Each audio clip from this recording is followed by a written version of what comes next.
Nintendo Switch? More like Nintendo bitch. Count your days, because Game Boy Color is coming back, and this time, it's got balls. It's also got things like Face Ball, Cool Ball, Dragon Ball, Ballistic, the list goes on. I really miss when consoles had libraries that were this vast. I love you, and I miss you.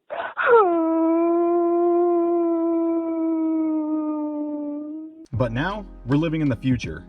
This thing released 27 years ago, and I'm still actively using it to this day. And I mean actively. Like, I bring it to work with me when we're slow, play it at home in bed, take it to car meets, and take pictures of people's cars and make keychains with them. I mean, this little console's seen it all. But none of that would be nearly as enjoyable without a few tasteful mods and enhancements that make this thing hold up to modern times. You got companies like Mod Retro and Analog releasing their versions of what they think a modern Game Boy should be. They basically rebuilt the Game Boy from the ground up to try and bring it to this new age of gaming. And that's fine, but with a little bit of willpower and effort, you could just modernize the original hardware. And here's what I've done. The first and most important part is the screen. It's an AMOLED screen I got from eBay. This is the most essential mod, as the original non-backlit screen sucked ass. The kit costs about $65 and was surprisingly easy to install, as long as you get the shell they sell with it. You do have to solder one wire, but there's plenty of tutorials out there and you'll figure it out. I believe in you. Next up are the batteries. Now, it wouldn't be modern to have to throw away AA's every 6 to 8 hours. So, I got these rechargeable AA's that have USB-C ports built into them, which allows you to charge these things almost anywhere. Now, I don't know if you can charge these things while playing the device, but it came in a set of 4, so when one set dies, I just swap them out and charge them that way. I know there's mods where you can solder in rechargeable lithium-ion batteries and add ports to the shell to make the batteries integrated into the console, but this is way easier, non-invasive, and achieves the same goal.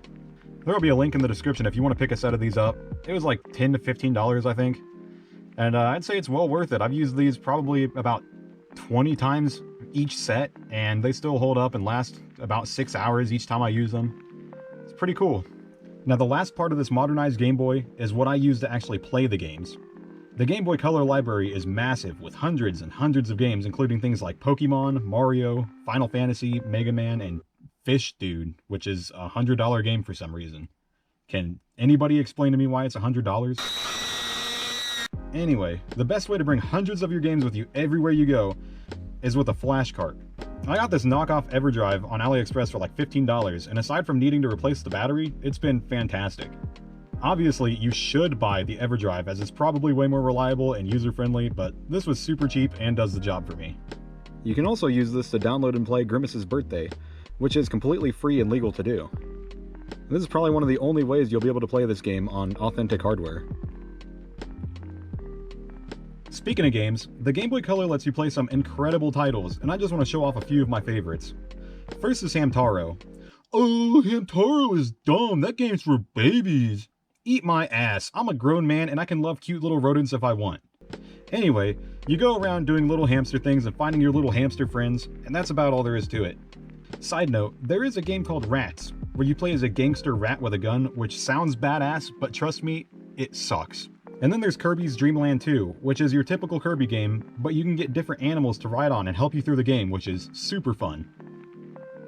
And then finally, the Pokemon trading card game, which is super accurate to how you would play the game in real life during this era of the trading card game. With modern cards dealing 8,000 damage on turn 2, it's refreshing to turn back time and play the game at its slow-paced and simple roots. There's also an English patch for the Japanese-only sequel of this game, which is really well done and you should check out if you're into this stuff. So there it is, that's how I play my Game Boy Color in 2025, and how I will continue to play in 2026, 2027, 2028, and so on. Gaming isn't always about what's new and what has the best graphics. We need to remember that there's thousands of different games out there, and even if they stopped making games altogether today, there will always be more than we'd ever be able to play in a normal lifetime. So find what you enjoy and play it. Thank you for watching, and stay tuned for more junky content coming soon.